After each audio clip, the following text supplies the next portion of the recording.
grande com Bíblia, ou assuntos relacionados, né? Talvez um pouco pela minha criação, ou talvez um pouco pelo como o mundo me apresentou esse conteúdo, né? E aí eu segui minha jornada empreendedora, eu acabei vindo para o mercado financeiro, onde eu encontrei um caminho para o enriquecimento material. Eu achava que minha vida se trataria disso, eu gostaria de ficar muito rico financeiramente. Ao longo da jornada, eu tive alguma sabedoria quando eu descobri que eu poderia aprender com o erro dos outros, né? A gente acha que a gente precisa experiência, quebra a cara. E, poxa, por que não se aproveitar das pessoas que já quebraram a cara antes de você? E aí a gente começou a estudar sobre as pessoas mais ricas do mundo. Eu lembro que lá em 2016, 2015, 2016, eu estava numa época onde eu estava lendo muito livro de desenvolvimento pessoal. E um deles era de um cara chamado Napoleon Hill. Napoleon Hill, ele entrevistou muitas pessoas bem-sucedidas na época. Na época, Andrew Carnegie, Henry Ford, Thomas Edison, alguns outros nomes muito icônicos. E aí, quando eu olhei para isso, eu falei, faz sentido, porque ele entrevistou pessoas muito bem-sucedidas, para ele aprender quais são os hábitos dessas pessoas, tentar replicar de alguma forma, né? Eu vou me basear em quem deu certo, não em quem deu errado. A gente vê no Brasil um pouco do inverso, as pessoas querendo banalizar quem deu certo, né?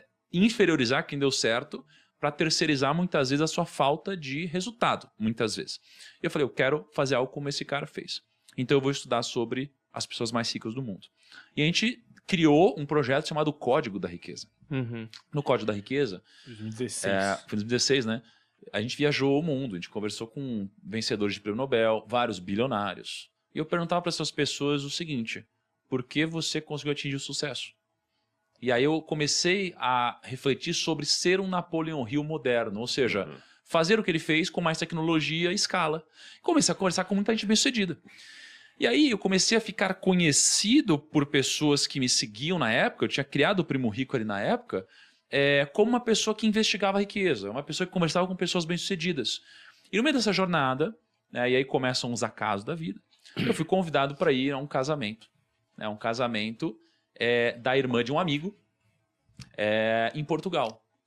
E aí eu fui para esse casamento da irmã desse amigo. Quando eu cheguei em Portugal, o meu amigo não tinha ido.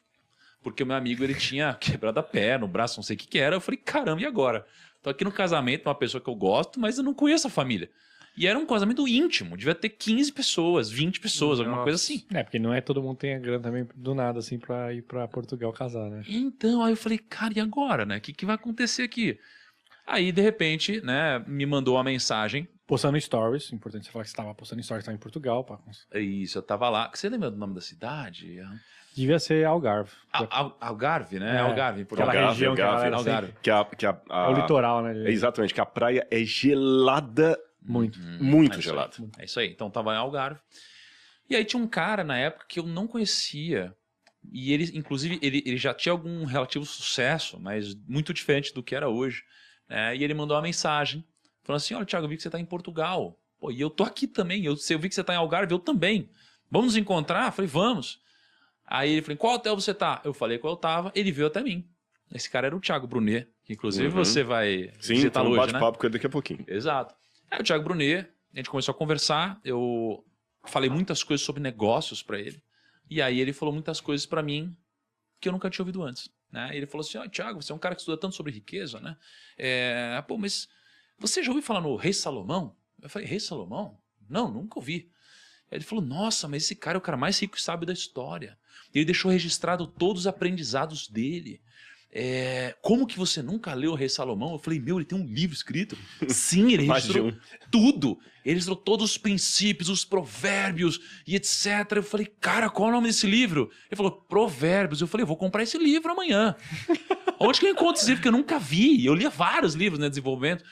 Aí ele falou, cara, tá na Bíblia. Eu falei, peraí, na Bíblia? Ele falou, a Bíblia é composta de 66 livros. Eu falei, não acredito, a Bíblia tem mais de um livro? Não é só a Bíblia, né? E aí ele falou, não, aí ele me explicou. O único escritor, né? Deus. Aí ele me explicou, né? E aí eu falei, caramba, que interessante. Então esse livro Provérbios tá lá. Ele falou, tá, lê Provérbios. E aí eu peguei, eu lembro que eu abri a Bíblia, né? É uma Bíblia que, se eu não me engano, ele que tinha me dado. Eu abri em Provérbios, capítulo 1, comecei a ler capítulo 1 de Provérbios. Achei um negócio extremamente profundo.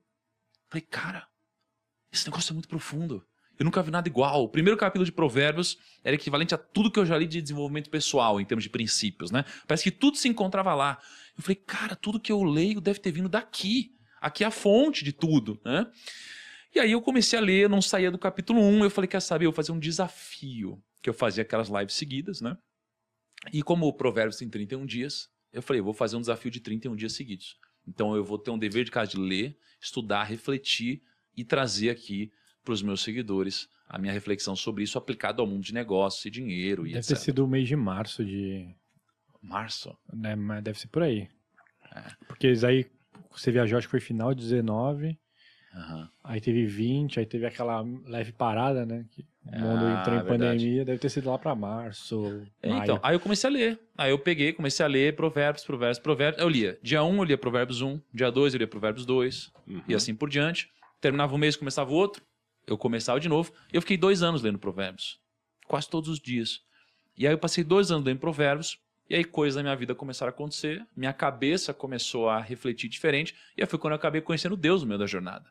Ou seja, eu adoro